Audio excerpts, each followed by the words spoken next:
महर्षि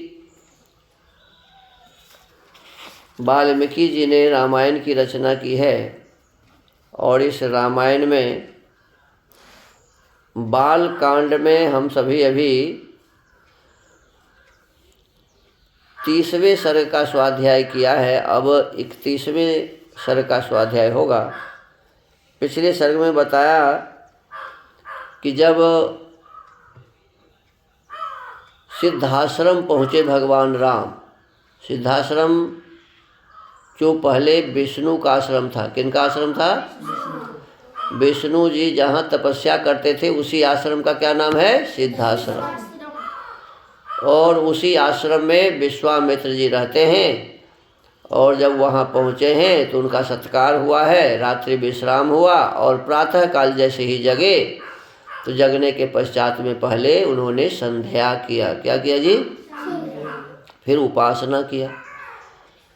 भगवान का ठीक से ध्यान करना, परमात्मा का ठीक से ध्यान करना, इसको कहते हैं संध्या। संध्या किसको कहते हैं जी? भगवान का ठीक से ध्यान करना। और ध्यान क्या होता है? तो भगवान के संबंध में 3 काम करने का नाम है ध्यान। देखो, एक का नाम है स्तुति। एक का नाम क्या है? दूसरे का नाम है प्रार्थना। दूसरे का नाम क्या है? और तीसरे का नाम है उपासना। स्तुति, प्रार्थना और उपासना, ये तीनों काम किए जाते हैं संध्या में। समझ में आया कि नहीं?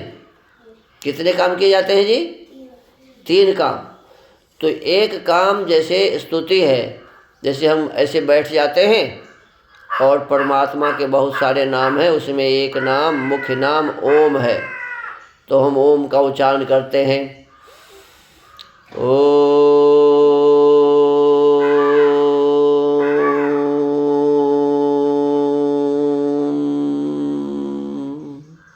और इस ओम का अर्थ है सर्वरक्षक। क्या है जी? ओम सर्वरक्षक। और कहते हैं हे सबकी रक्षा करने वाले प्रभु, आप सब जगह विद्यमान होकर सबकी सब प्रकार से रक्षा कर रहे हैं। आपने हमें मानव तन प्राप्त कराया है और इस तन में अनेक प्रकार के अंगों को लगाकर इसमें अनेक प्रकार के सामर्थ्य को भी भर दिया है, जिससे हम अपनी रक्षा स्वयं भी कर लेते हैं। तो इस प्रकार से जब हम परमात्मा से कहते हैं कि प्रभु आपने ही हमें ये सुंदर शरीर दिया है और इस शरीर में अनेक प्रकार के अंग भी दिए हैं, जैसे 5 ज्ञानेंद्रियां हैं, नासिका, जिह्वा, आँख, पूरे शरीर में त्वचा है, जो चमड़ी है इसको क्या कहते हैं? त्वचा है। और फिर हमारे शरीर में कान है जिससे हम सुनते हैं। तो ये 5 ज्ञानेंद्रियां हैं। ऐसे 5 कर्मेंद्रियां भी हैं। 5 कर्मेंद्रियां क्या है? वाणी, ये कर्म इंद्रिय है। दोनों हाथ, ये कर्म इंद्रिय है। पैर कर्म इंद्रिय है। लघु शंका जहाँ से करते हैं ये कर्म इंद्रिय है। शौच जहाँ से करते हैं ये कर्म इंद्रिय है। तो लघु शंका मार्ग को उपस्थ कहते हैं और शौच मार्ग को पायु कहते हैं। तो वाणी, हाथ, पैर, उपस्थ और पायु, ये 5 हो गए कर्म इंद्रियां। और 5 ज्ञान इंद्रियां, ये 10 इंद्रियां हैं। तो इन 10 इंद्रियों में परमात्मा ने सामर्थ्य दिया है। अब देखो, आँख से हम देखते हैं। आँख से क्या है जी? यदि मान लो कहीं आदमी को आप देखोगे कि आँख तो है ही लेकिन देख नहीं रहा, इसका मतलब देखने का सामर्थ्य समाप्त हो गया। ये सामर्थ्य किसने दिया? ईश्वर ने दिया। किसने दिया? तो हम ऐसे आँख बंद कर करके कहेंगे प्रभु आपने सुंदर आँख दिया है और इस आँख को में देखने की शक्ति दी है, जिससे अनेक प्रकार के आपके द्वारा बनाए हुए सुंदर संसार को देखकर हम आनंदित होते हैं। तथा हानिकारक जो दृश्य पदार्थ है जैसे सांप आदि, हम उससे अपनी रक्षा भी करते हैं। तो ये परमात्मा ने हमें जो सामर्थ्य दिया है उस सामर्थ्य को हम बोल रहे हैं। तो किसकी बड़ाई हो रही है? परमात्मा की। किसकी बड़ाई हो रही है? ऐसे प्रभु आपने मुझे जिह्वा में रस को ग्रहण करने की, भोजन को ग्रहण करने का सामर्थ्य दिया है। मेरे नासिका में गंध ग्रहण करने का सामर्थ्य दिया है। कौन दिया है? परमात्मा दिए, जिसके माध्यम से अनेक प्रकार के सुगंधित पदार्थ को तो हम ग्रहण करते हैं, और जैसे ही मालूम पड़ता है कि ये दुर्गंध है, किससे पता चलता है? तो हम उस समय दुर्गंध से हट जाते हैं, अपने नाक को बंद कर लेते हैं, तो उससे हमारी रक्षा हो जाती है ना। तो ये हमें परमात्मा से बार बार करना चाहिए। तो ये परमात्मा की स्तुति है। क्या है जी? स्तुति है। फिर परमात्मा से प्रार्थना करते हैं, प्रभु आपके कृपा से हमें जो कुछ भी मिला है ऐसी कृपा कीजिए हम पर कि मैं इस शरीर के माध्यम से कोई गलत कार्य न करूं, ऐसी सद्बुद्धि हमें दीजिए, ऐसा सामर्थ्य हमें प्रदान कर दीजिए। तो ये है प्रार्थना। ये क्या है जी? परमात्मा से कुछ मांगना। और परमात्मा जैसा है, जैसे परमात्मा सबकी रक्षा करते हैं, परमात्मा सबकी रक्षा करते हैं, तो परमात्मा के इस गुण को जब हम अपने भीतर में धारण कर लेते हैं तो इसी को कहते हैं उपासना।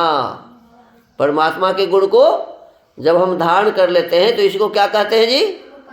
परमात्मा न्यायकारी है, तो हम परमात्मा के जैसा न्यायकारी बन जाएं, दूसरों के साथ न्यायपूर्वक व्यवहार करें। परमात्मा दयालु है, तो हम भी अनाथ दुखियों के ऊपर में दया करें। ये क्या है जी? ये परमात्मा की उपासना है। इसको क्या कहते हैं? तो यही तीन चीज़ों का विशेष रूप से ध्यान किया जाता है, चिंतन किया जाता है, मनन किया जाता है।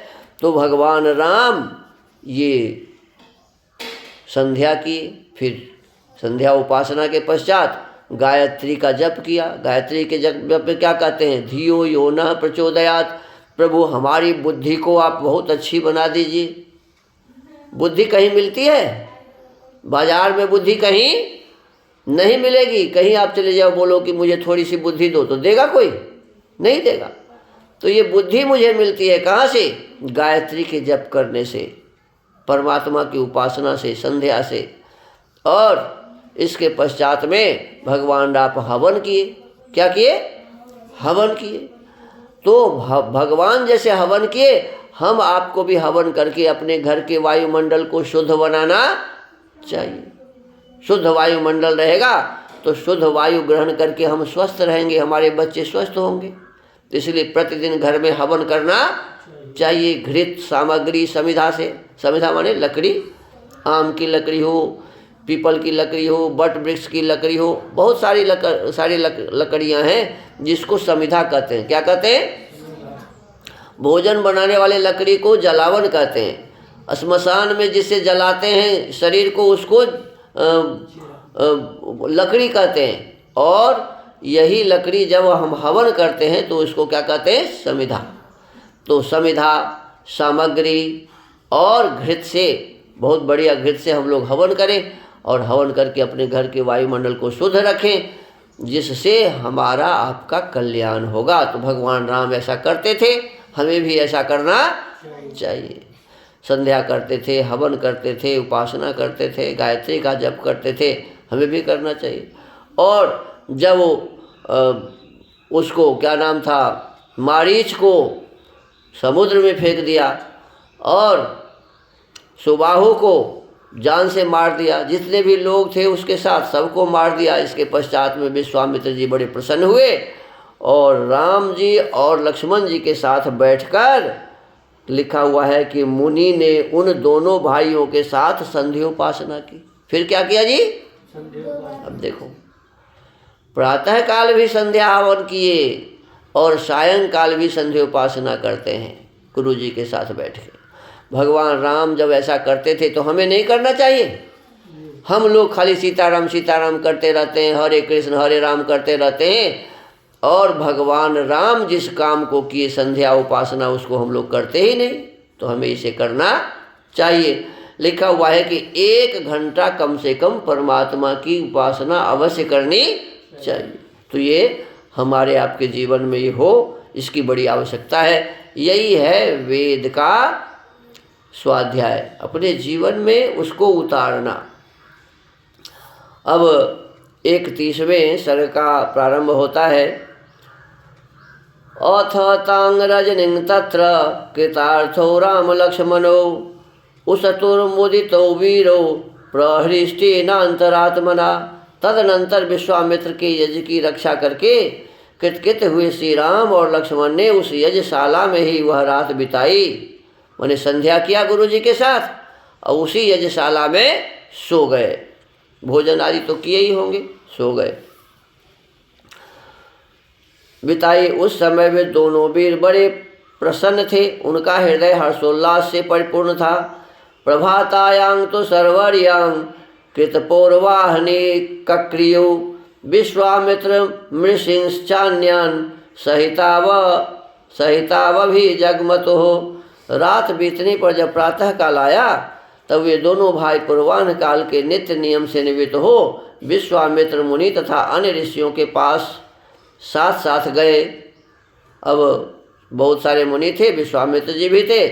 अब वहाँ कहते हैं अभिवाद्य मुनि श्रेष्ठं ज्वलंतमिव पावकम ऊचतुः परमोदारंग वाक्यं मधुर भाषिनो। वहाँ जाकर उन्होंने प्रज्वलित अग्नि के समान तेजस्वी मुनि श्रेष्ठ विश्वामित्र को प्रणाम किया और मधुर भाषा में यह परम उदार वचन कहा। प्रातःकाल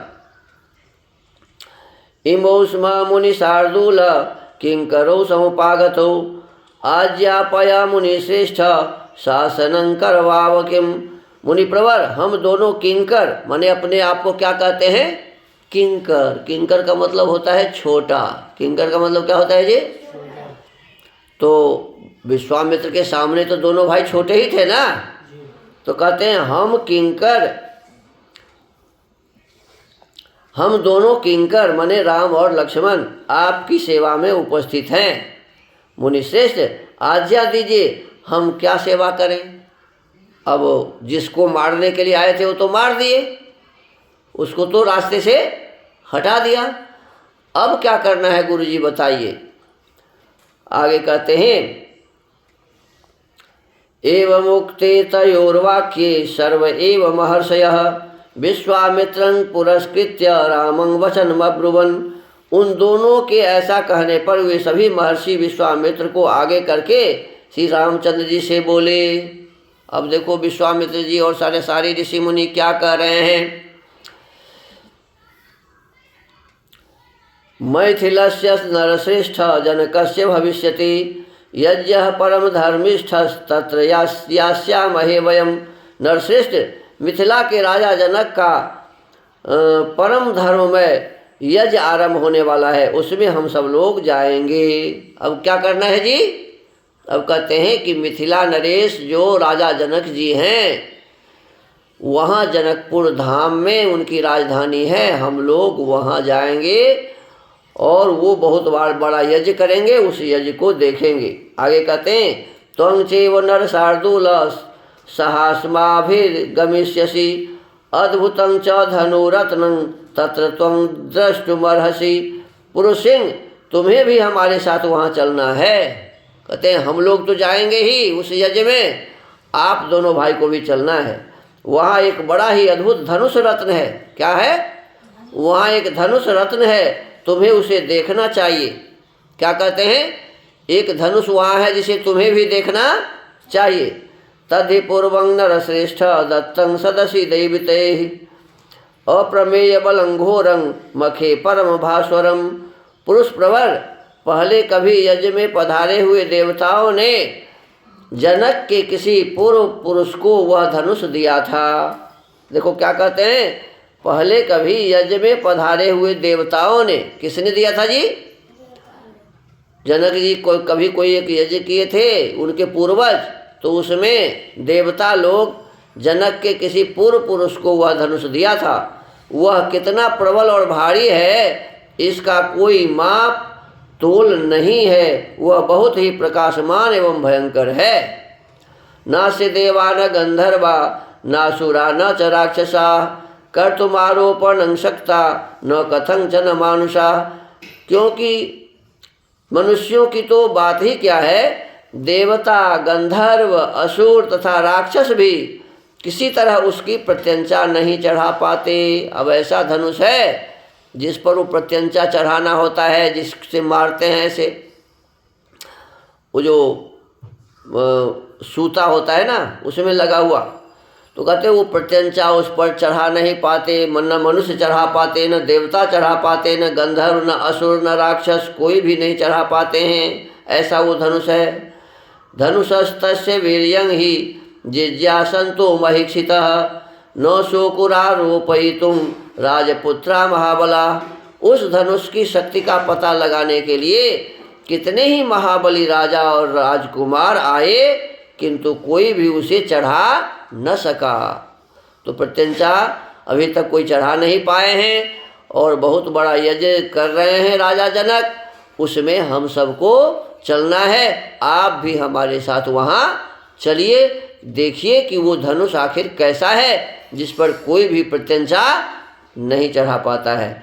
तो इस प्रकार से महर्षि विश्वामित्र और वहाँ के जितने भी ऋषि मुनि थे राम जी को बताए, और इसके पश्चात आगे क्या होगा ये आगे के स्वाध्याय में हम सभी जानेंगे। तो आज के इस वाल्मीकि रामायण के स्वाध्याय को यहीं विराम देते हैं। ओम